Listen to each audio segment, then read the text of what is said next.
The Presidencies of the United States is a proud member of the Evergreen Podcast Network.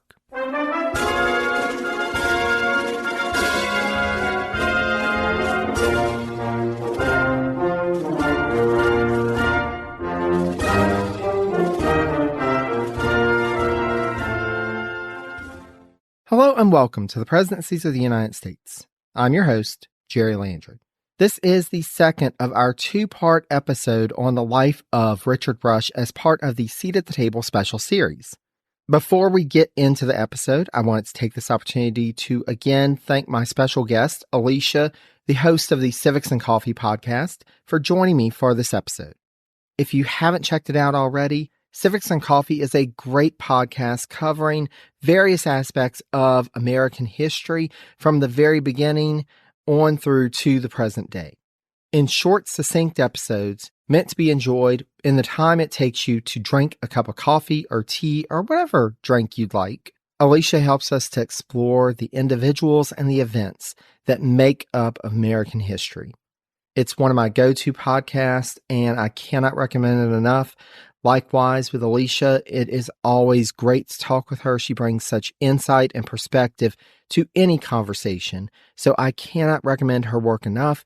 Go and check her out, Civics and Coffee, wherever you get your podcast. I'll have a link on the page for this episode on my website, presidenciespodcast.com, so be sure to check that out. Now, without further ado, after these messages, we'll pick back up where we left off with Richard Rush's life as he came back to the U.S. to assume the role of Secretary of the Treasury in the administration of John Quincy Adams.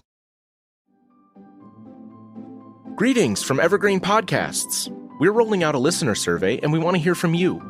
The information in the survey will help us gather statistics and in turn make our shows more appealing to advertisers.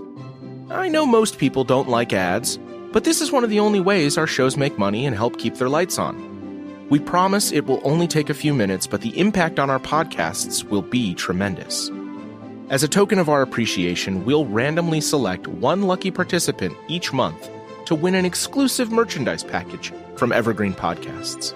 Head to evergreenpodcast.com/listener-survey to help a show and possibly get some free stuff for doing so. We can't thank you enough for the support. Now back to the show. Now, I will say that Rush was not Adams's first choice as Secretary of the Treasury. The president-elect had first approached William Crawford, who had been Monroe's Secretary of the Treasury, and of course had also been the third highest vote getter in the presidential election. But due to his ill health, even though it was the political thing to do to offer for him to remain in the post, Adams was kind of reluctant to do so, but did so anyway. It also didn't help that Crawford had fallen out with Monroe at the end of his tenure. All this in play, the Georgian decided the time had come to return home, and so thus he declined Adams's offer to continue on in the post. And you have to imagine Adams probably did a quick sigh of relief before deciding, okay, who's next on the list? Yep. Next up was the former Secretary of the Treasury in the Jefferson and the first part of the Madison administrations, Albert Gallatin. So we're now on candidate number 2 and a former Treasury Secretary. However, as we saw in his episode, Gallatin was not interested in returning to the post that he had held already for nearly 13 years previously, so he politely declined. So no sigh of relief here. It was like, okay, wish that would have worked out, but whatever. Candidate number 3. With Gallatin's refusal, Adams submitted Rush's name to the Senate for confirmation as Treasury Secretary, and he was easily confirmed. To replace Rush in London, Adams initially reached out to DeWitt Clinton, who was also ran political or presidential candidate. But after his refusal, Adams turned to Rufus King, Federalist from New York, who had previously served as U.S. Minister to Britain under Washington, the elder Adams, and Jefferson. And so it's interesting, you have these names that we've talked about so much still in play, still coming up. And, it's a really interesting time because even though we're kind of moving into this new generation, we've still got some of these lingering figures that are around. And still playing a role in politics. Now, despite this convoluted path that got him there, Rush arrived in Washington, D.C. in July 1825 and threw himself into his new post. Surprise, surprise, Rush is going to throw himself into whatever role he's in. I mean, he's totally lazy. I don't know why all of a sudden he decided that this was the post that he was going to throw himself into. This is the one. Now, the Secretary of the Navy, Samuel Southard, had been serving as acting Treasury Secretary until Rush's arrival. So it was from him that he took command of one of the largest departments of the federal government. As noted by historian Leonard D. White in his book, Jeffersonians, quote, in 1826, the number of clerks and messengers in Treasury headquarters had more than doubled since 1801 to 181, an increase due to the auditing business. Mm-hmm. The number in the Customs Service had increased to 894, and the Internal Revenue Service had been liquidated. The total Treasury staff was 1,075 individuals. So, wow, Treasury is growing exponentially. They're reordering and restructuring some things, but it's still just continuing to grow. One of the first tasks that Rush was faced with in this post was floating a loan of $12 million. And so Rush is like, I've been there. I got it. It's fine. I can do it. Now, all of this would have been a heavy lift for anybody. But as noted by Powell, Rush, quote, found himself handicapped by personnel inadequate and incapable. Most of the lesser officials were political appointees of several years back. So he's inheriting these folks and he's like, they're kind of past their prime, or maybe they were political appointees from the beginning and just really aren't up to the task. Rush tried to address the issue, but he was hampered by President Adams, who felt, quote, that the civil service of the government should not be disturbed merely because a new president was in office. He refused to make the American government a continuous scramble for office. So you have to imagine Rush was a little frustrated. What do you mean I can't hire my own staff? I don't want these folks. I don't feel they're up to the job, but Adams was going to have his way. Okay, it's not worth it to argue with John Quincy Adams. Of all people, just don't even try. Yeah. No, you'll lose. You'll lose. So despite this, Rush would approach his new position, as described by Powell, quote, as an opportunity to give the most extensive expression to political and economic nationalism. Rush had a view of the economic situation of the United States shaped by his experience in Europe. Again from Powell, Rush's vision was as follows, quote, to replace the mercantile empires, the manufacturers of America would spring up, bringing to the world of the independent New World opulence formerly accruing to European imperial powers. New lands, new routes of trade, new markets would stimulate a new productivity in the United States, creating a new economic, though not a political, empire. So he's saying we've got an opportunity here. If we can build up our domestic manufacturers and start trading with all these new nations, the Western Hemisphere is now full of new nations that have sprung up from the remnants of the Spanish Empire, and in some cases, French colonies and British colonies. He's saying now we've got an opportunity to build an economic empire.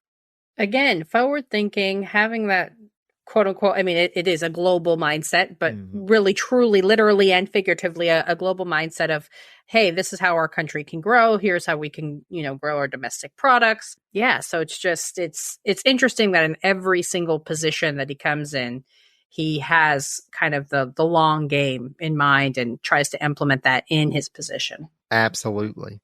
Absolutely. And this is, Rush, by this point, had become a proponent of what became known as the American system. So we typically talk about this in the context of Henry Clay, and Powell describes this as follows, quote, the American system, as these leaders developed it, had become a program of political, economic, social, and cultural planning. Its popular following was drawn largely from New York, New Jersey, Pennsylvania, Maryland, and those parts of the West which benefited from internal improvements, or which, like New Orleans, were bound by the triangular system of internal trade to the manufacturing centers of the East. So this is a larger system. Like you were saying, Alicia, he's really seeing like the end game, this larger scope. And Rush saw, quote, agriculture as the first pillar in the state, commerce the second, domestic industry, the great intermediate interest, strengthening and upholding both the others. So he's seeing we need the raw materials, we need the commerce, but we also need this middle ground of manufacturing. Now, this is where we get to, we talked about previously, I mentioned that he was really into free trade. We're going to see a bit of a different take from Secretary of the Treasury Rush in a minute. Rush would be part of an administration that worked closely in tandem with the president, and he worked also as well closely with his cabinet colleagues. As described by Powell, quote, the cabinet ministers called almost daily to report to Adams. Stated meetings occurred once a week. So this is an administration. They are a well-oiled machine and wanting to make sure everybody's on the same page. Meanwhile, as noted by Powell, quote, official Washington in 1825 was very different from that Rush had left in 1817. The easygoing informality of Madison's time was gone. Monroe had established an etiquette like that of a European court, which was becoming even more severe and dignified under the precise manners of Adams. Rush would quickly throw himself into the political melee after his return to Washington with the publication of an anonymous pamphlet entitled The Election of President in the House of Representatives to the People of the United States, in which he defended Adams's election. So it's interesting because this is an awkward political time. It was known that Andrew Jackson had gotten more of the popular vote, but here John Quincy Adams was president. And so there were already rumblings. And so Rush throws himself in. He's like, we need to get support behind this administration. We need to go ahead and say we are a legitimate administration because we need to get things done. Right. Because Rush would use his position as head of the Treasury Department to push an agenda of protectionism and high tariffs in order to help to cultivate domestic manufacturing. Now, this is where we get to, this idea of protectionism versus free trade. So basically, Rush is saying that we need high tariffs to make sure that imported goods are higher in cost than what we're able to make here to help to push people to buy domestic products and help the industry to develop and grow so that we can compete with these already established foreign manufacturers and be able to really develop the domestic scene in terms of manufacture and industry. And so this is changing from his previous views. But Rush does differ from other protectionists at the time because he still supported a policy of shrinking the national debt. Other protectionists were saying, you know what, we don't care, we can grow the debt. It's that good, that national good that Alexander Hamilton talked about so long ago, that this was something to the benefit of the nation to have a larger national debt. But Rush is saying, no, we still need to shrink that debt while we're growing our domestic manufacture.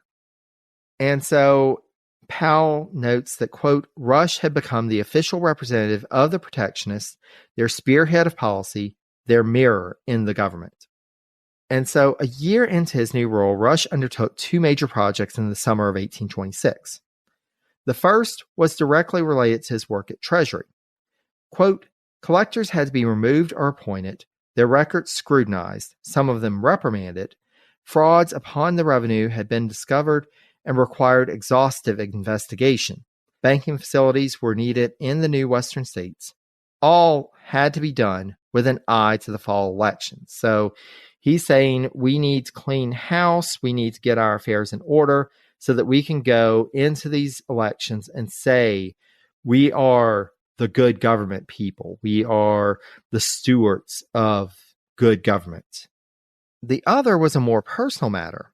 Partnered with Secretary of War James Barber of Virginia, Rush led an effort to, quote, solicit subscriptions for a fund to relieve the poverty of Thomas Jefferson. So this was the time towards the end of Jefferson's life. His finances are a complete disaster, a complete wreck. And word's starting to get out that Jefferson is heavily in debt. And so Rush becomes part of that effort to try and provide relief. But as we know, on July 4th, 1826, Jefferson passed away.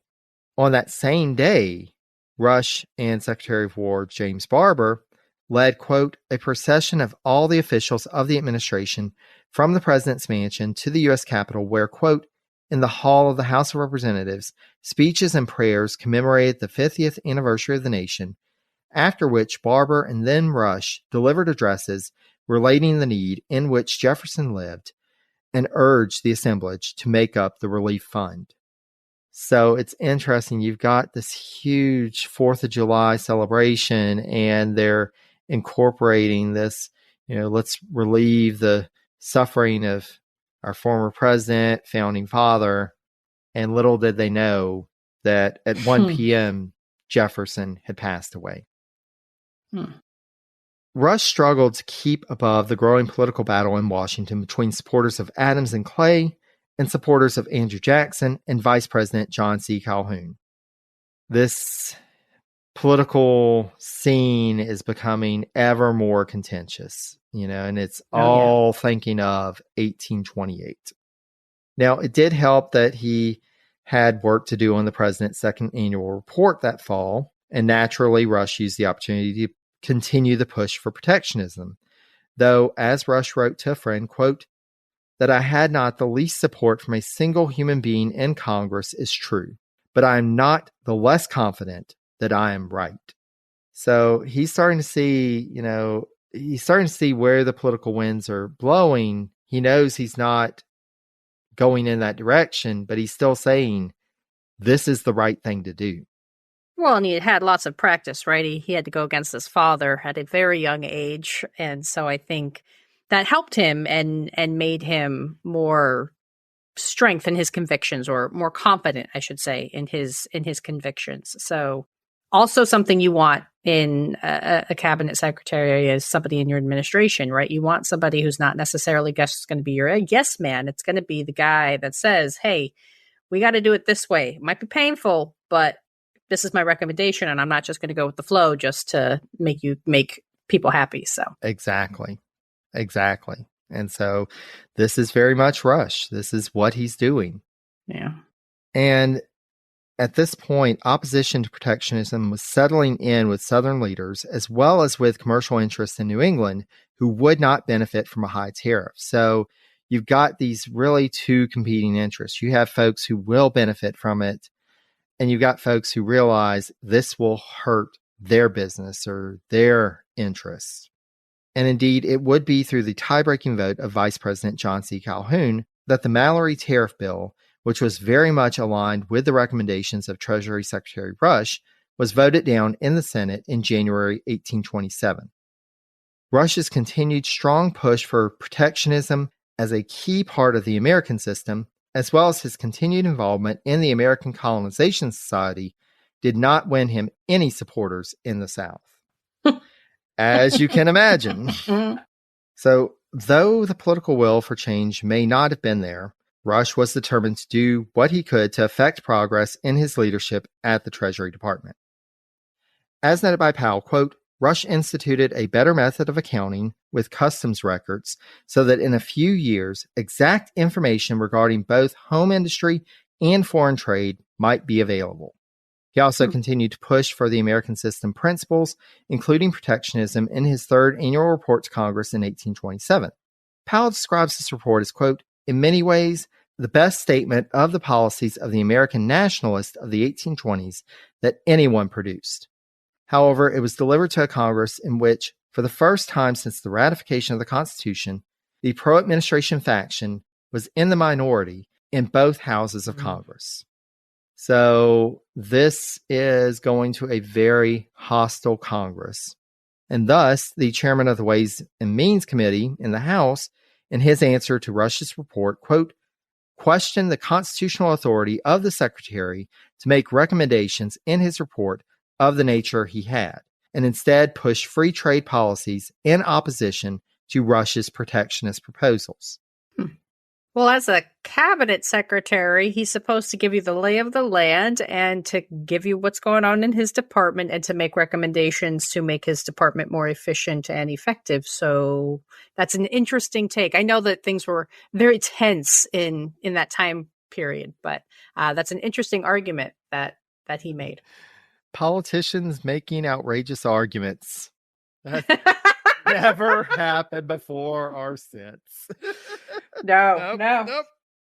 Of course, with the election year of 1828, Rush would find himself caught in the crossfire of political maneuverings because the pro-Jackson faction in Congress came up with a scheme to turn New England, New York, and Pennsylvania against President Adams by putting forward a high tariff bill, which really wasn't to anyone's benefit, but in its defeat at the hands of Adams' supporters, would turn those key states against the administration just in time to benefit Andrew Jackson's presidential campaign in that election year. So they were basically saying, these are really states that are pro-tariff. And if we have the Adams administration and their supporters pushing against a tariff bill, we can use that in the election. This scheme, however, went off the rails, and to everyone's surprise, the bill that came to be known as the Tariff of Abominations passed. Now, though Rush was opposed to the tariff bill because he looked at it and he was like, oh my gosh, what Frankenstein monster have you created? As Adams had signed it into law, the Treasury Secretary was called on to defend it. So, not a good position to be in.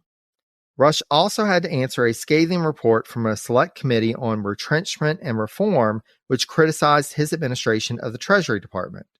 While the report attacked the growth of the size of government and increasing government expenditures, Rush used the opportunity to argue that this was due to the increasing work of the government to meet the needs of a growing nation, and asserted that more clerks were needed in the Treasury to keep up with their workload. Hey, you keep on adding new territories and new lands, we're going to need more people to support this. Yep. I mean, that sounds like a valid argument. You would think.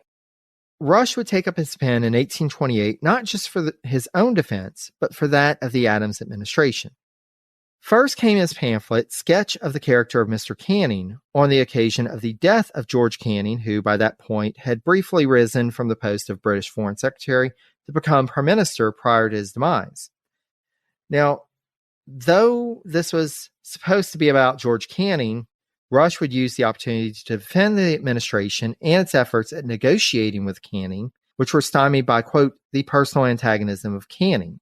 So he's writing this thing and saying, you know what, we did what we could. George Canning was just not somebody that you could negotiate with. I can speak from personal experience. He also turned out a series of anonymous articles to be published in newspapers on behalf of the administration. However, as the year went on, it was increasingly becoming clear that this was a fruitless exercise. Thus, Rush approached President Adams about the possibility of leaving the cabinet to resume his role as U.S. Minister to Britain. Adams, however, intended that role to go to his Secretary of War, James Barbour. Thus, Rush continued to labor on behalf of the administration. But back in Pennsylvania, at a caucus meeting in Harrisburg, Rush's name was put forward as a vice presidential candidate after the caucus endorsed Adams's renomination. So at this point, the vice president was John C. Calhoun, and there was no way an Adams supporter was going to put forward John C. Calhoun as his running mate. And so Rush, here you've got somebody who's been very loyal to this administration, as well as the previous ones. Maybe this is our guy. So Rush did accept this nomination, though he was doubtful of his chances of ever assuming office as vice president. Still, praise did come in for Rush, including the statement from a pro-administration convention in Concord, New Hampshire, endorsing his vice presidential nomination. Quote, "He is descended from one of the purest revolutionary patriots. He is conspicuous for his talents and distinguished for his virtues and industry. He has had long and varied experience in high and important posts and is, in every respect, well qualified for any station to which the votes of his fellow citizens or fellow events may raise him." On the one hand, he's starting to get all this praise, but also being the vice presidential nominee, he was, of course, going to come in for criticism. From the House of Representatives, he was publicly ridiculed by Representative John Randolph of Roanoke, Democratic Republican from Virginia, who we have encountered quite a few times on the podcast. And on July 26th, a letter from Rush using the pseudonym of Julius appeared in the National Journal, ripping into Randolph, and not just on the point of Randolph's politics. Rush went so far as to ridicule Randolph's appearance and demeanor and exclaimed, quote, "What a ridiculous charlatan I am describing." So, how... Yeah. He is... That's a decision, I guess. That's a decision. And Powell asserts that, quote, "It is unique among Rush's writings, for never before or afterwards did he indulge so in personalities. It was angry, vitriolic, acidulous, and cruel."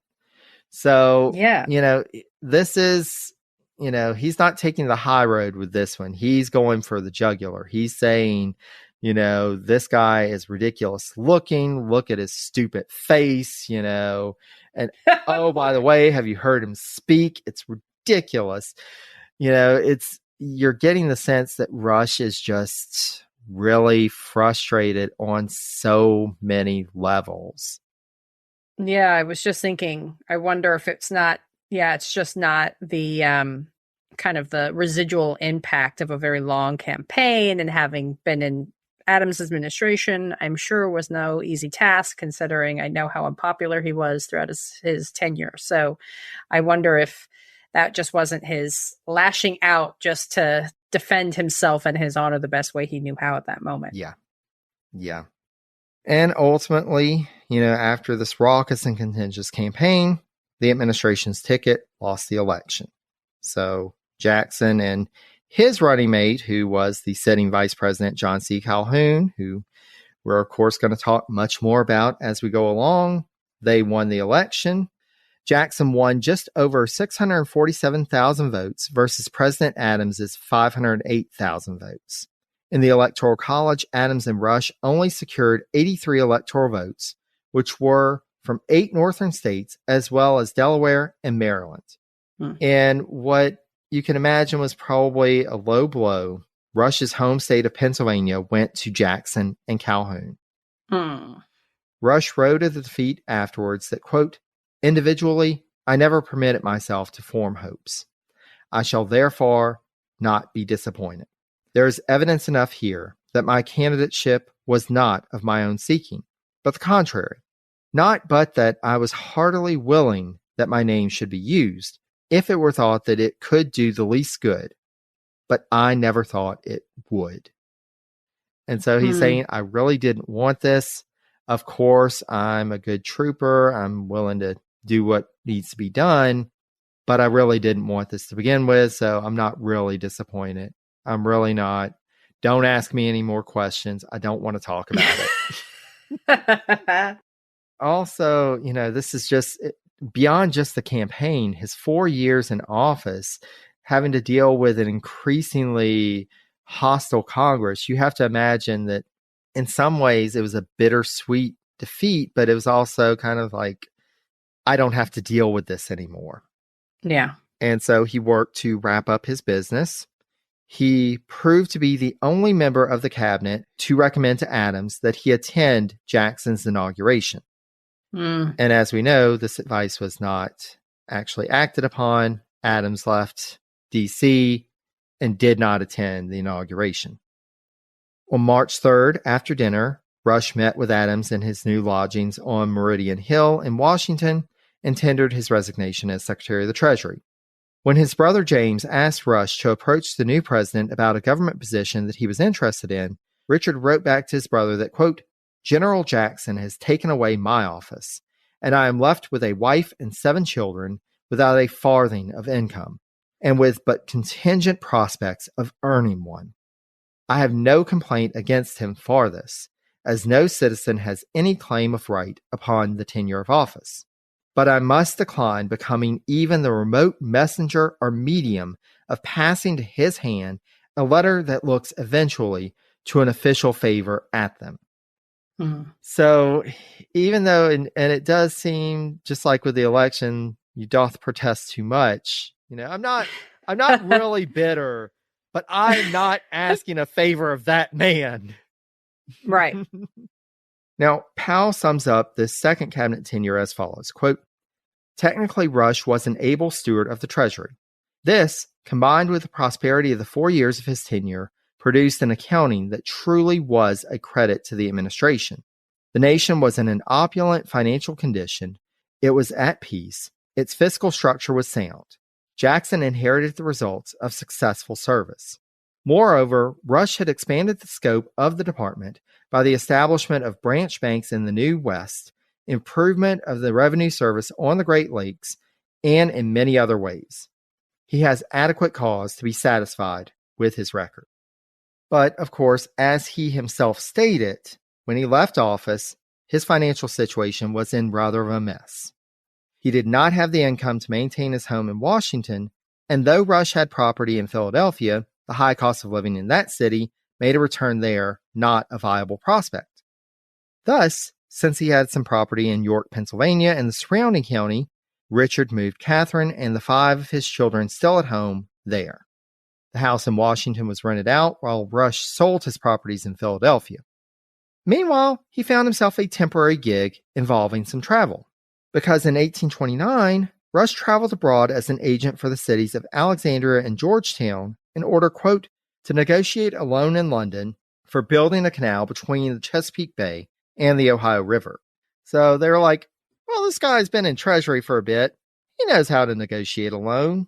He knows folks in London. Here's our guy. So he departed from New York at the end of April and made his way to London. Despite staying in the city for 8 weeks and drawing on his large list of contacts in the financial industry he had made during his years there, Rush was unable to find anyone interested in providing the needed capital. He did, however, get a recommendation to try his luck in the Netherlands. So he traveled there in July, stayed for 2 months. No luck there. So back to London he goes. But he gets word that some of the bankers that he had met with in Holland had reconsidered and were ready to invest. And thus, on November 20th, he signed an agreement with a banking house out of Amsterdam for a loan of 3,750,000 French francs to the Canal Corporation Rush was representing. So he actually made it happen. Took a bit, took some work, but he got the loan. Unfortunately, upon his return, the corporation refused to pay him in full for his services, and he would not be fully compensated for this near year's worth of work in his lifetime. What a bummer. Yeah. He's like, I got you all of that money for your stupid canal. After that, you asked me to go do this. I didn't say, hey, I'm so excited to go overseas again with my financial situation. I did this because we had what I thought was an agreement, and now you're not going to pay me. Wow. And after that awful man took my job that I'm not bitter about. And now this, I've wasted a year on this. Yeah. His return to the U.S. would see Rush undertake another series of public letters using the pseudonym Temple, outlining his observations while in London about the recent change in government in Britain. Politically in his own nation, and particularly returning home to Pennsylvania, Rush found himself isolated. Thanks to the work of state leaders like James Buchanan in the election of 1828, Pennsylvania had swung hard for Jackson, and so Rush and other proponents of the American system were largely on the outside looking in. They were out of power, out of favor. In April 1831, Rush would be called upon in a public letter written by a group of his fellow residents in York to express publicly his opinions on the Masonic order as part of a wave of anti-Mason sentiment that had come into Pennsylvania from New York. Rush came out against the Masons, remarking that, quote, pursuing objects not known to the public through means not known to the public, they act under diminished responsibilities to the public, and asserting that in the U.S., quote, primary principles of politician and social action are all carried out in the face of day. And so he's saying, here we have these secret societies that are influencing public affairs. This isn't right. Yeah. This new movement would start to gain popularity, and Rush, as well as other national Republicans, as the former Adams supporters were coming to be known as, saw this as a means to organize an opposition to Jackson and his supporters. Rush would become a leader of the anti-Masonic movement in York, and through his writing, made York, quote, one of the centers of agitation. So he was starting to come back into political prominence, starting to build up a new organization. However, as Clay's control over the National Republicans became more pronounced, and President Jackson started to launch his attack on the Bank of the United States, rather than falling into line behind Clay, Rush found himself increasingly in agreement with Jackson's arguments. That awful man is not so awful anymore. Interesting. Because Rush, from his perspective from Pennsylvania, he felt that, quote, the bank had hampered the commercial interest by its policies in relation to the state banks. So he's like, the bank is, we've got these state banks that are starting to help things to prosper. The banking industry is starting to grow, but the national bank is hindering that, and in turn is hindering commerce. And thus, in this crucial 1832 election, Rush, true to form, because he's always using these presidential elections to shake things up, he makes his break with the National Republicans in a big way. In this election, National Republicans and anti-Masons were starting to think, hey, maybe if we band together, we can take on Jackson and the Democrats. But just before the state elections, Rush released a letter critical of Clay and the National Republicans, which caused anti-Masons in York to, quote, refuse to vote at all, or, in the moment of indignation, threw their votes for Jackson. He is decimating their chances at winning in the state in favor of Jackson. As you can imagine, the National Republicans were none too pleased. They saw this as him undermining Clay's candidacy for the presidency. And meanwhile, state anti-Masons are like, dude, what are you doing? We had the gubernatorial candidate. We had the National Republicans were in line to vote for our candidate. We might have won this. You screwed this up majorly. Right. And indeed, Clay and the anti-Masonic candidate for governor in Pennsylvania would go down in defeat that year. And the thing was, Clay's election, pretty much, it was guaranteed it was going to go to Jackson. Right. The gubernatorial race, on the other hand, was close. And so it is very possible that it was because of Richard Rush that the anti-Masonic candidate went down. Yeah. Now, interestingly enough, before this article came out, Rush was being talked about in the state legislature as a candidate for the U.S. Senate. After that article was published, the anti-Masons Those discussions stopped. Nope. And so the Democratic candidate was elected. The hits kept on coming because Rush's membership in the American Philosophical Society was revoked by its board because of this letter and his going hard for Jackson. Again, on the outside, here we are again. He's finding himself isolated. And at this point, Rush had only one direction to go. So Richard Rush, champion of protectionism and the American system, became a Democrat. Well, that's a change. This is very much a change. And he actually tried to get other anti-Masons to join him in this, despite the fact that the leader of the Democratic Party was the Mason Andrew Jackson. So naturally, this new attempt at influencing the political scene in Pennsylvania didn't work out so well.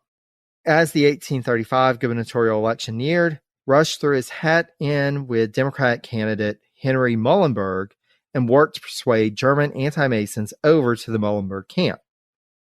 Unfortunately, the Democratic side was split between Muhlenberg and another candidate, and so the National Republicans and anti-Masons, without Rush involved in their affairs, were actually able to come together and push their candidate to victory.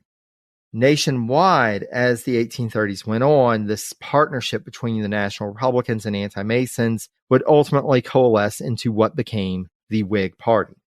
In terms of his political ideology and intellectual development, as described by Powell, quote, Rush experienced a sort of revival of his principles. In his writing in these years, he turned more often than ever before to the fundamental problems of political relationships. He reread some of the great Renaissance and 18th century classics of politics, infusing something of their spirit into his work. He also began starting in 1833 to publish the journals that he kept during his time as U.S. Minister to Britain. So he's starting to do this rethink and starting to have kind of this reflection and resurgence of his political thoughts and his intellectual journey. Personally, he found himself out of step with the local leaders in York after breaking his ties with the National Republicans and anti-Masons, so he decided to move his family to a farm just outside of Philadelphia. As described by Powell, quote, here in a handsome little cottage, a century old, he built up a small estate, combining farming with a modest law practice that access to the city made possible. So from this position, he's like, things aren't working out in York. Let me get closer to Philadelphia because I can start to revive my law practice there. And also, I can start to invite some leading Democratic leaders in Philadelphia. Let's come and talk. Come and join me on my country estate. And indeed, it did, quote, become a familiar rendezvous for the leading members of the Democratic Party in Philadelphia. Rush was once more in the political swing of things, and he would start to see some political benefits. In 1835, he was appointed as commissioner, quote, to settle a boundary controversy between Ohio and Michigan. And in the next year, President Jackson appointed Rush to travel back to Britain, quote, to secure the estate of James Smithson, which he brought back as the nucleus of the Smithsonian Institution. Now, this position brought with it a good salary and an expense fund, and so this was a golden opportunity for him to start to rebuild his personal finances, but then also establishing this legacy of what would become the Smithsonian. So he was able to set sail on August 31st, 1836. The process would not be an easy one because the Court of Chancery that the estate had to be processed through was backed up with over 800 cases when Rush filed a suit. And so he ended up staying for quite a while. Fall gave way to winter, which gave way to spring, which gave way to summer, back in fall, and he was still in London. But of course, this wasn't a bad place to be stuck in. If you're going to be stuck somewhere, London's a pretty good place, and especially when you've got you've got contacts within the aristocracy, within the intellectual circles, the scholars, so he would use this as an opportunity. He also took advantage of the situation for the public good and wrote back to the Secretary of War and the incoming Van Buren administration about his, quote, careful accounts of what he saw, urging effective defense armament in America in the midst of disputes along the U.S.-Canadian border at the time. So he was able to speak to what he was hearing about on the British side in their preparations just in case things went to war. As Rush described to the Secretary of War, quote, we live in an age in which the world is moving forward, and we are not the nation to lag behind. On the contrary, it is a paramount advantage we have. It is, in fact, an element of power with us that, having existing establishments that fetter us less and minds more ready for new investigations than is generally seen in older nations, we adopt improvements sooner and more effectually. So he's saying, we are well positioned to become global leaders. We've got to take advantage of what we've got, the opportunities that we have. Yeah. And indeed, this was a changing world because Rush would be in London when Queen Victoria came to the throne. He is there for the beginning of the Victorian era. Wow. Finally, at the beginning of 1838, so he's been there, this is going on his second year, Rush decided the time had come to make concessions in the business of the Smithson estate, and finally, on May 9th, quote, Chancellor Lyndhurst solemnly pronounced the decree adjudging the Smithson bequest to the United States. And so finally, the 57-year-old Rush was able to wrap up his business in London. Once the bequest was awarded, Rush found that he had to process the 3% annuities that made up the bulk of the estate, awarded as, quote, he decided to convert it into gold and bring it home as bullion. So he's like, let's just go ahead and cash out the annuities. I want gold that he's going to travel with. So naturally, he gets insurance on his cargo because when you're hauling literal gold, it's like that. Yep. And so with every arrangement made, Rush boarded a packet ship in late July to make his way home. He arrived in New York on August 28th, then traveled to Philadelphia, where he deposited the gold with the treasurer and, quote, on September 15th, rendered a full account of his expenses to Washington. So actually managed to get the gold in, didn't lose any, we're all good. But as noted by Powell, quote, of all his public services, the founding of the Smithsonian Institution was the one in which Rush took the most pride. It was an accomplishment that seemed to fulfill all those cultural ambitions of the enlarged nationalism he had embraced. Well, it seemed right up his wheelhouse too, right? Like a guy who was dedicated to learning, dedicated to literature, to science, to kind of always investigating new ideas, kind of being involved in something like that is totally up his wheelhouse. Absolutely. And he didn't stop with just securing the money, because he sent a letter to Secretary of State John Forsyth with his proposals on how it should be allocated. And, quote, Rush's letter contains so many proposals that were later adopted that it may properly be called the blueprint of the institution as it eventually developed. That's a nice legacy. It is. It is. And he wasn't done yet. However, his return to the United States would not find him in any better of a financial position, personally. And in 1842, he had to apply to Congress for a balance of £750, which had been part of his expenses package in his most recent mission to London. And this money was ultimately awarded to Rush as a bonus on top of his agreed-upon salary. So he's still struggling personally financially, but he continued to write on behalf of Democratic candidates for president and for offices in Philadelphia. Though, of course, he was disappointed in 1840, which went the Whigs' way. The next presidential election would bring another Democrat to the White House in the form of James K. Polk, which would bring opportunities for Rush. In 1845, in the midst of new challenges in Anglo-American relations, Rush arranged for the publication of his second volume of his journals from his tenure as U.S. Minister to Britain in order to add to the public discourse on the subject. It was published nearly simultaneously in the U.S. and Britain, with the first American copy going to President Polk, while the first British copy went to Queen Victoria. It was a tremendous success and was very well received, with Rush receiving letters of congratulations from former President John Quincy Adams, as well as former First Lady Dolly Madison. Did these journals help him in his finances? Because I know that was something that the Madisons, I believe, did to try to help Dolly stay out of poverty. So I imagine, obviously, yes, to add to the public discourse, but also he needed money. So did that help him in his finances at all? It did somewhat, and it also contributed to his next step because he's not done with public service just yet. Yep. So first of all, he would find himself engaged in informal diplomatic talks when, in February 1846, Lord Ashburton sent a letter to Rush, quote, proposing his, i.e. Rush's services as mediator in the conflict between the U.S. and Britain over the Oregon Territory. And so getting the go-ahead from the Polk administration, he did engage with Ashburton in letters back and forth.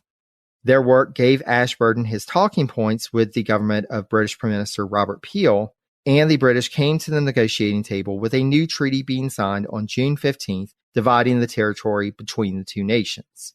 So he is still heavily involved with diplomacy.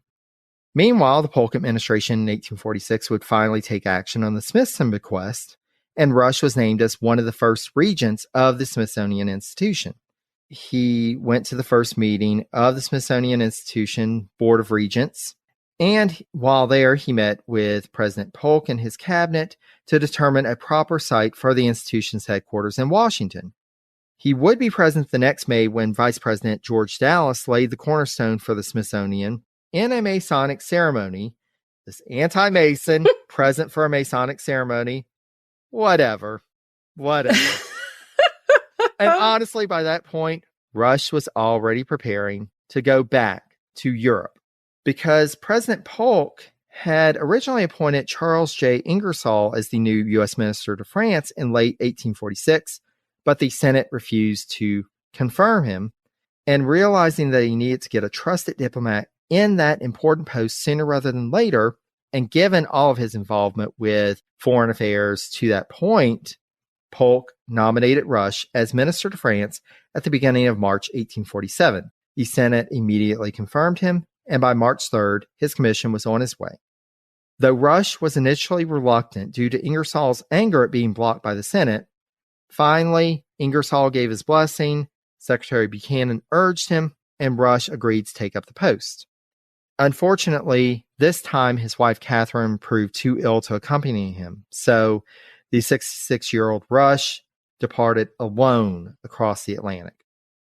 But the France that Rush arrived in mid-July was a troubled one. Again from Powell, the king, quote, Louis Philippe, was 74 years old in 1847, in the 17th year of his troubled reign. Rarely was a government more reviled or a king more disliked. Most Frenchmen found the king, if not sinister, at least boring. The Orléans monarchy had known scarcely a day of peace or security since it began. Opposed by legitimists, Bonapartists, Republican reformists, socialists, attacked by a host of left-wing doctrinaires, Louis Philippe represented not a united nation, but only one social class within it. In 1847, this class, the bourgeois, was split between conservatives and reformists, so that even what support the king could command was ineffectual. This was a very divided nation and a volatile nation that Rush was arriving in. And he tried to make sense of this discontent, and Rush was trying and just, it was too much for him to process because he saw a nation technically on paper was doing well. France was a prosperous nation, but it was just divided politically and socially. Despite Rush's good relations with Louis Philippe's ministry, the state of affairs in France and the unpopularity of its government meant that little progress could be made. And thus, by fall, Rush was already, quote, bored with Paris, bored with his mission, exasperated with the government. Again from Powell, quote, though the court was attended by the greatest minds of France, the atmosphere was one of conventionality and repose. Paris was neither intellectually exciting, nor beautiful, nor politically important. It was only expensive. So Rush is he's like, I'm really just not excited here, and things seem to be going in a bad direction. He stays, but then things get heated. Everything changes the night of February 22nd, 1848.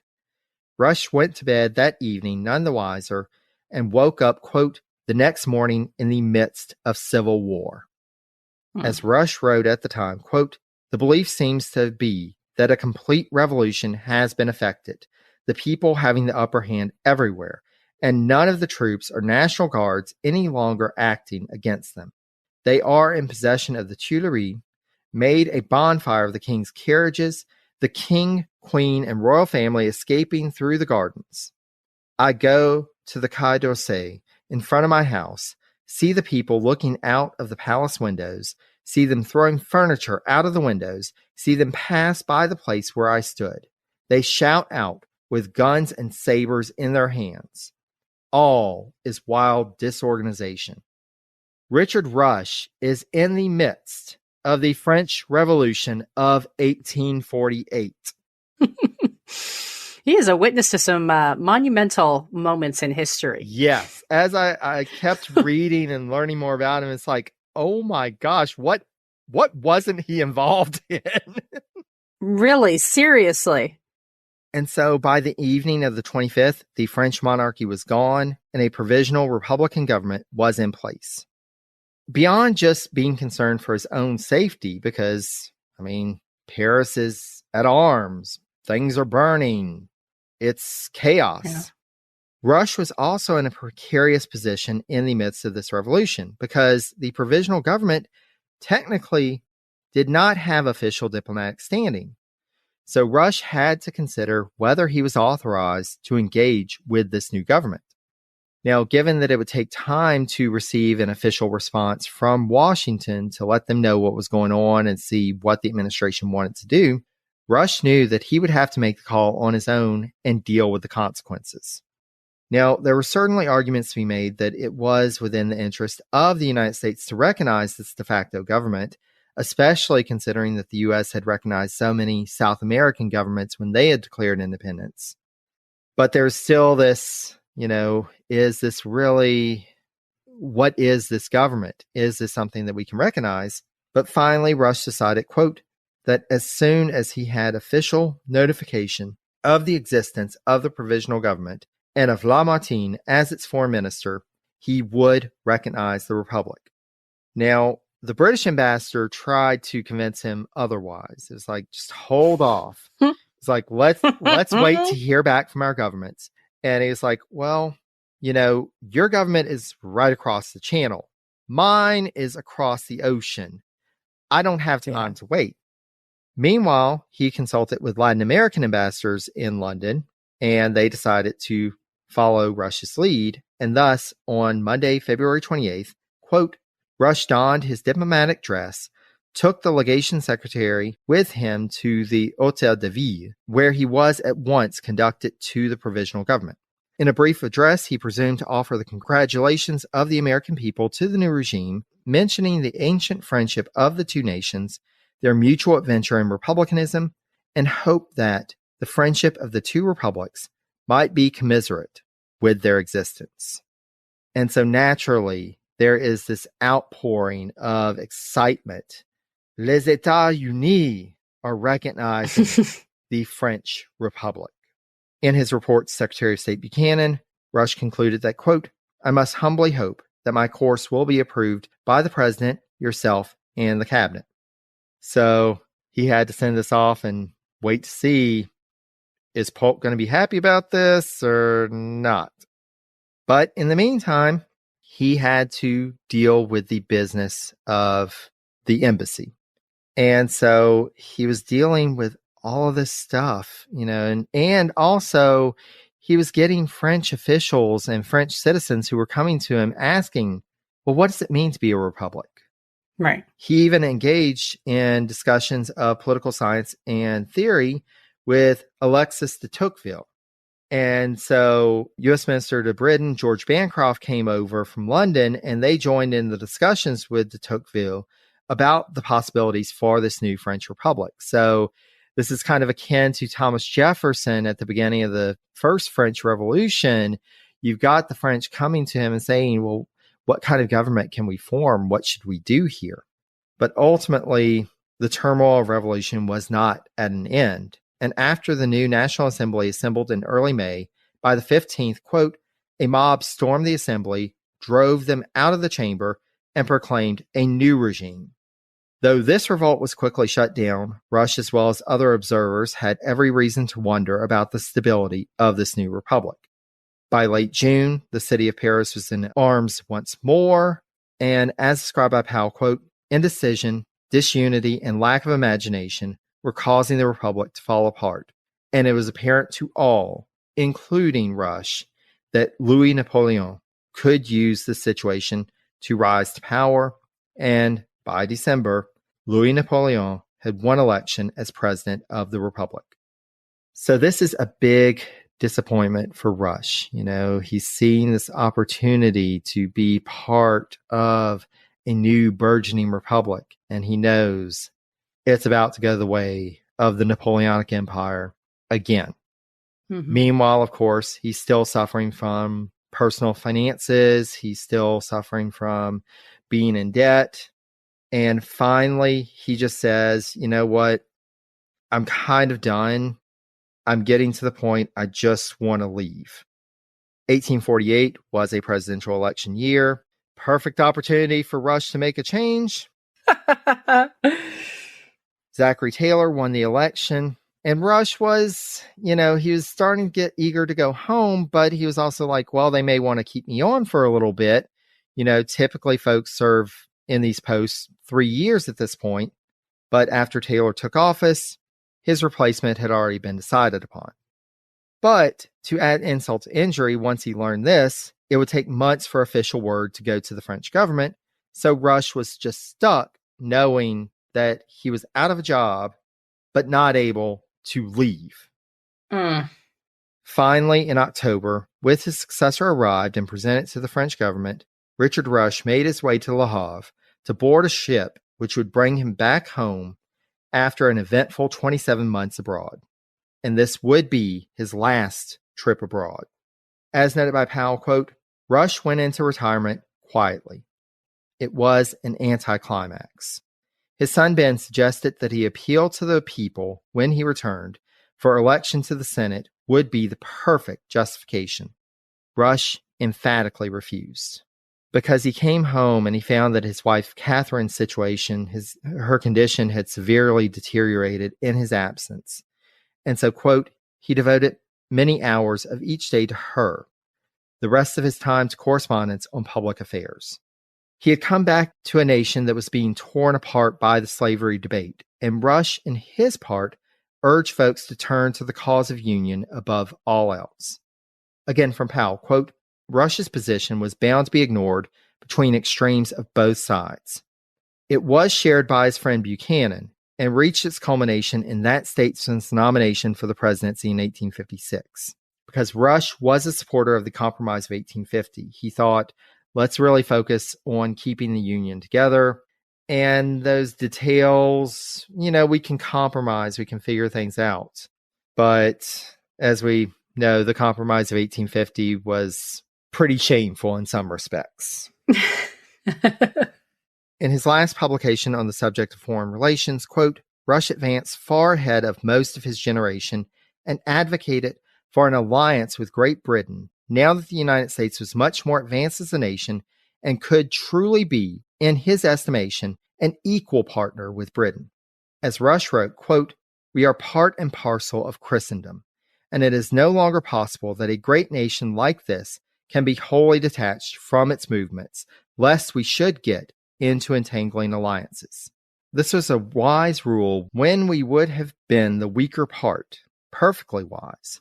Amidst the agitations of the present and uncertainties of the future in Europe, where else can we so well look as to England for national characteristics intermediate between arbitrary systems of government on the one side and communism or socialism seeking to ally itself with power on the other? So he's saying, we're at a point we're equal to Britain and we want stability. We don't want this socialism that's, wreaking havoc with these revolutions. We want stability. We need to align with Britain. But by this point, it was just all theory. He was no longer in the place to have a role in foreign relations. And thus, he worked on organizing his papers for posterity. Mm-hmm. At this point, of the 11 children Richard and Catherine had, only 5 had survived. Meanwhile, his wife Catherine passed away on March 24th, 1854. We don't know her birth date, so she was either age 70 or 71. Rush would live on for a few more years, but at the age of 78 passed away on July 30th, 1859 at his brother's home in Philadelphia, and he would be buried with his wife at Laurel Hill Cemetery. I can't think of a better way to conclude the summation of his career than with this description of Rush from historian Julian P. Boyd. Quote, "He was not a political leader seeking the approval of the people, but a holder of offices granted to him by other leaders because of his virtue, talent, and sense of public duty. In personal character, an aristocrat; in political belief, a Democrat. He was, in his own person, a symbol of the great contradictions in political thought which stirred the nation during the span of his long and useful life."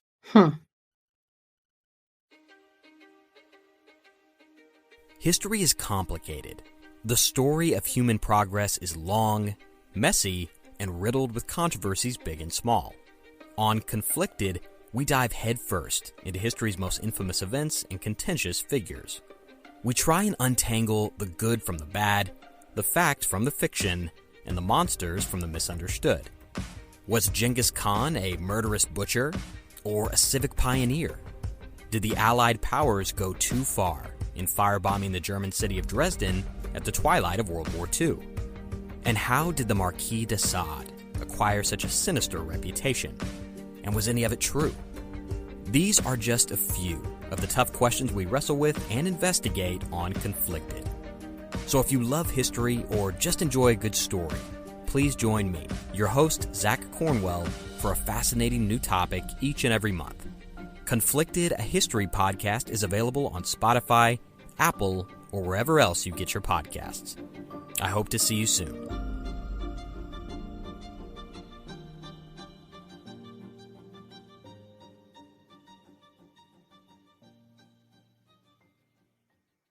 Now, in terms of legacy with his lineage, there are a couple of points to bring up. His son, Richard Henry Rush, after graduating from West Point in 1846, served in the Mexican-American War, then was commissioned as a colonel in the Civil War, leading the 6th Pennsylvania Volunteer Cavalry, which was the only cavalry unit in the war to be issued European-style lances, which is why the unit came to be known as Rush's Lancers. These lances, by the way, were never involved in actual combat, but gave him a catchy name. This unit was involved in the Fredericksburg, Chancellorsville, and Gettysburg campaigns and distinguished themselves at the Battle of Brandy Station, Virginia, on June 9, 1863. Richard Henry Rush passed away in 1893 at the age of 68 and is buried at Laurel Hill with his parents and other family members.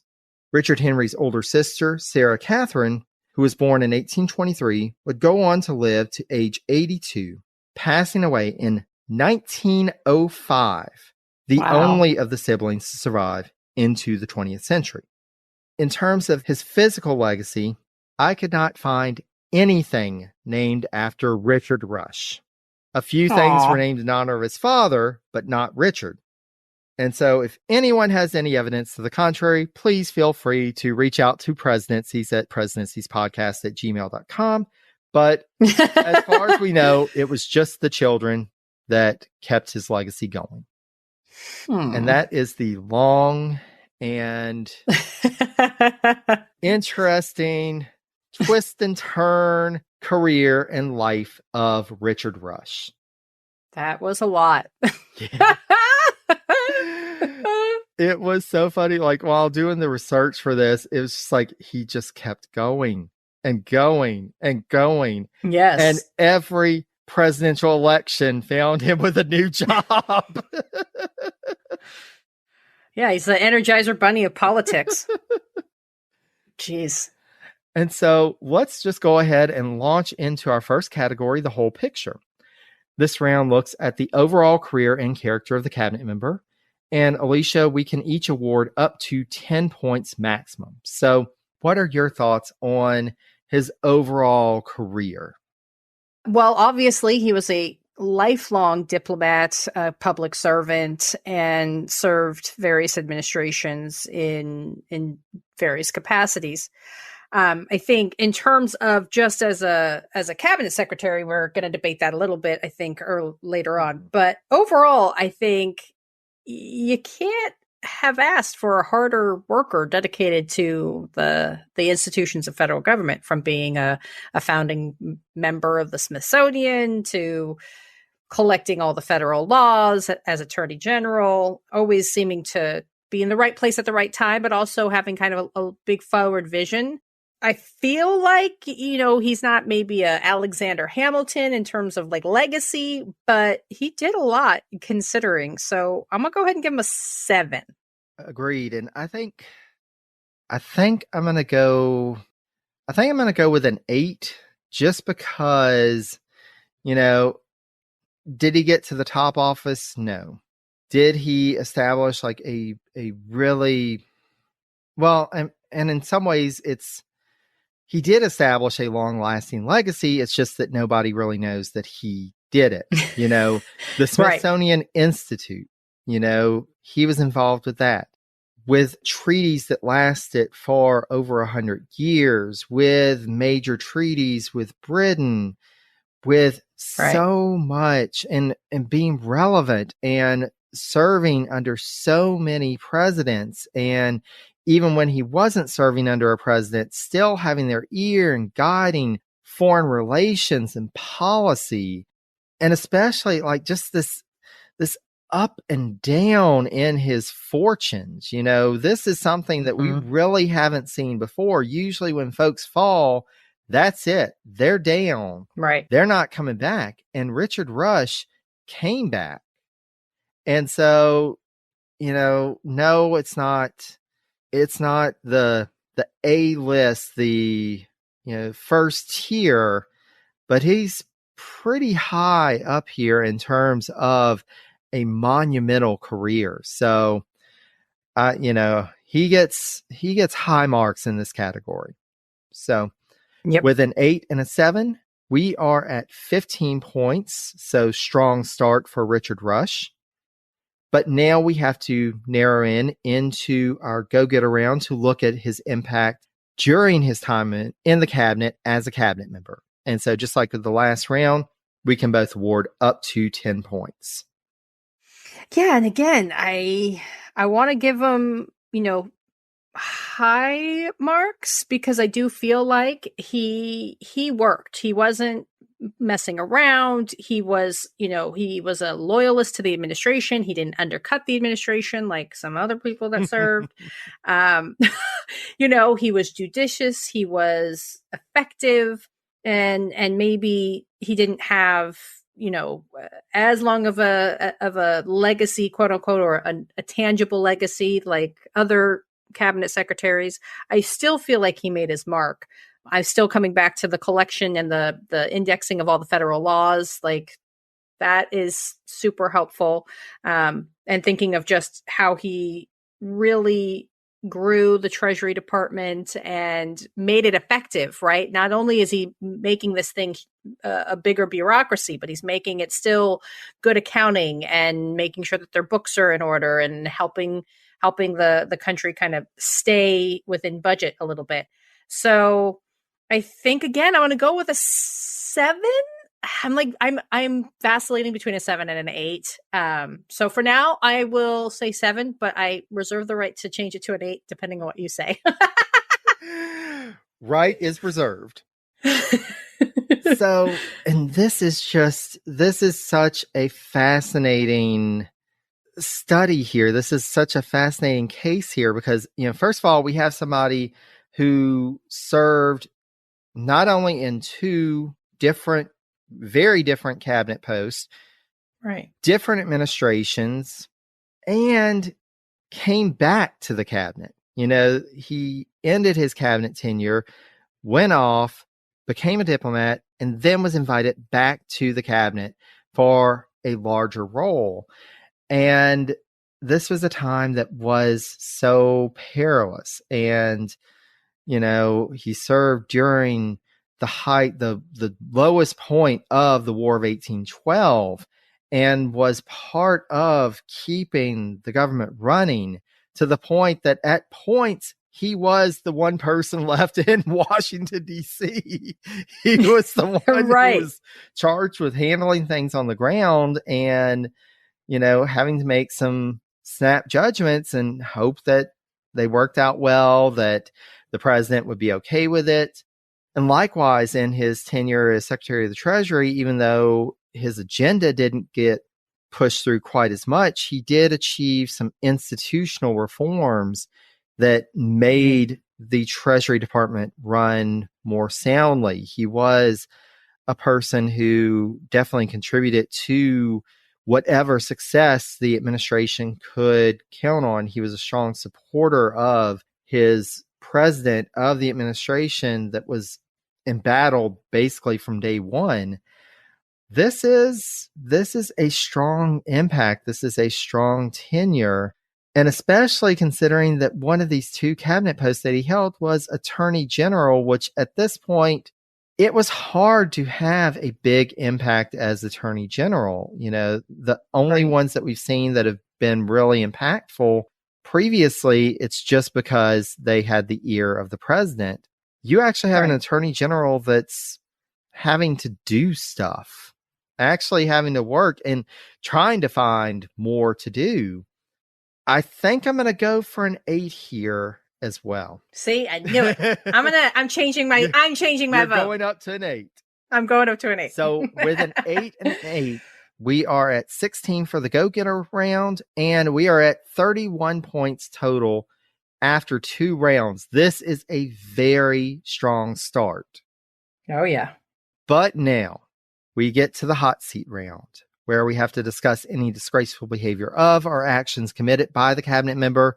The disgrace, of course, does not have to be during their tenure of office in the cabinet, and we can each take away up to 10 points maximum.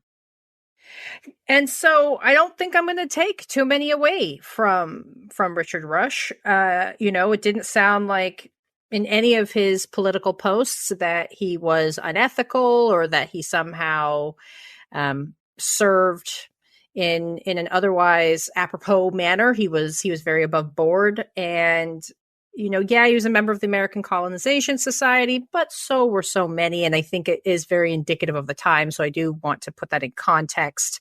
I'm going to knock him like a point, I think, for that, but only because of its kind of long-term what the society wanted to do and the support of that. I wish, being that he was such a forward thinker, I really wish he would have maybe not been a member of the ACS. But and then his kind of trying to put his finger on the scales during that whole gubernatorial race, I think, as a guy who up until that point had been pretty ethical, pretty above board, that seems a little uncomfortable, just given his own history. So I think I'm gonna take away 3. And I think I'm gonna match you in that, just because, to your point, and we see this with his participation and support of the ACS, but then also his support of the Compromise of 1850. For somebody who was so forward thinking, who was so ahead of his time in so many ways, in this instance, he doesn't recognize the inherent racism and prejudice that he has within himself, and that's contained in organizations like the ACS, in proposals of the Compromise of 1850. He views union above all, but union for whom? He's not envisioning Black Americans in this. And so we do need to take off for that. And to your point, Alicia, getting involved in the gubernatorial race and just really throwing that bomb right in there, just, just really disrupting, upending everything.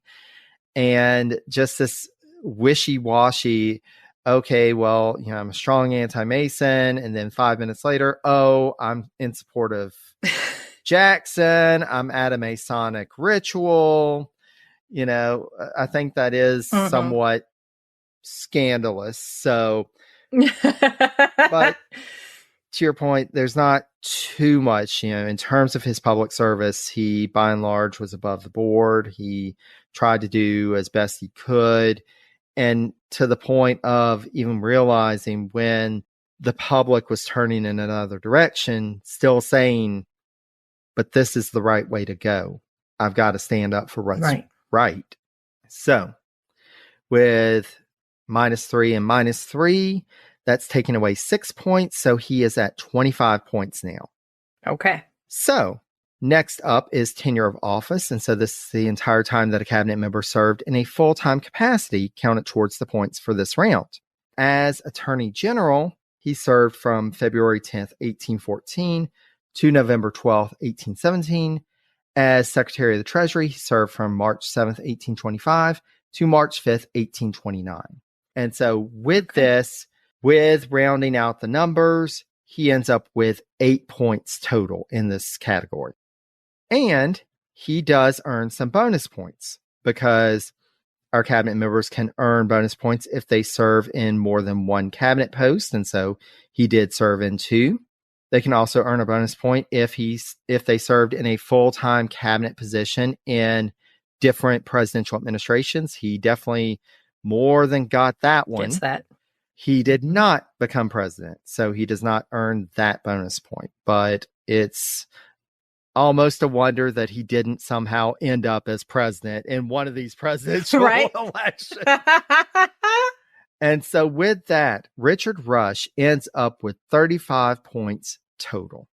But now, Alicia, we have to consider one more question. After all I've shared about Richard Rush's life and career and what we've discussed, do you think that this cabinet member is notable enough or impactful enough to earn a seat at the table of the Cabinet All-Stars? Well, this kind of is lame because I think his career overall as a public servant is something to be commended. And, he definitely left his mark in various ways. But I don't know that they were done during, as Attorney General with the laws. I know he was part of that treaty with Great Britain that lasted for over 100 years. But I'm thinking like institutionalization and what other kind of long-term, tangible things or legacies that we could give him credit for as cabinet secretary specifically. And that's what I'm getting hung up on. So I think wonderful public servant, definitely deserves maybe a building or a park named after him. But I'm going to say no, he does not deserve a seat at the table. Mm-mm. I was interested to see if this was going to be the first Attorney General to actually get a seat at the table. But your arguments are sound. His legacy is really more outside of the cabinet than his tenure in the cabinet. And also, even with that legacy, how well known is it? He's not really well known. Right. And notably, there are other people who are involved. So, yes, unfortunately, Richard Rush, we are going to have to say no. You do not earn a seat at this table, but I have no doubt that in the next presidential election year, you will find a seat at another table. I have no doubt that you will use it to your advantage to find another position to get into. So, yep. And with that, Alicia, I cannot thank you enough for joining me on what was a very wild journey through. Whew, that was a marathon. We covered decades of American history, of world history, European history. Military history. We covered it all. But I could not think of anyone better to go on this journey with and to have a conversation with. It is always a pleasure, always a joy to speak with you. And so thank you for joining us. Thank you. Thank you so much for having me. You know, I always love to come back. I love these conversations. I love being a part of these deep dives because I'll never, ever, I don't think, produce an episode of 3 hours plus. So you are an amazing scholar, an amazing podcaster, an amazing friend. And so thank you again for having me on. It was a real treat, as always. Thank you so much. And this has probably been the longest that anybody has talked about Richard Rush in over 100 years. So, at least he gets that honor. But yes, for our listeners, if you don't already, please go and check out Civics and Coffee anywhere fine podcasts can be found. Wherever you get your podcast, it is there. I will also have information about Civics and Coffee on the sources for this episode, as well as on my social media around the release of this episode. And Alicia and I are constantly engaging on social media, so she is not hard to find. So be sure to check it out and have a cup of coffee or tea or whatever your beverage of choice is, and listen to the great, insightful episodes that she launches on a weekly basis. And the fact that you can launch episodes on a weekly basis, I can't do it. I try. Thank you so much, Jerry. I really appreciate it. Thank you. And to all of our listeners, thank you so much for listening. Thank you so much for joining us on this journey. Please be sure to come back next time as we examine another cabinet member who will probably not go nearly as long or in as many twists and turns, but it will still be interesting nonetheless. And as always, until next time, stay safe and healthy, be kind to one another, and take care, dear friends.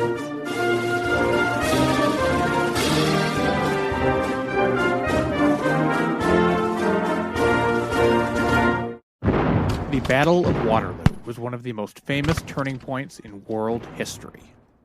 But what happened next? My name's David Montgomery, and I'm the host of The Siècle, a history podcast that tackles exactly that. Join me as I cover France's overlooked century in between Napoleon and World War I. The Siècle, spelled S-I-E-C-L-E, is part of the Evergreen Podcast Network and can be found wherever you get podcasts.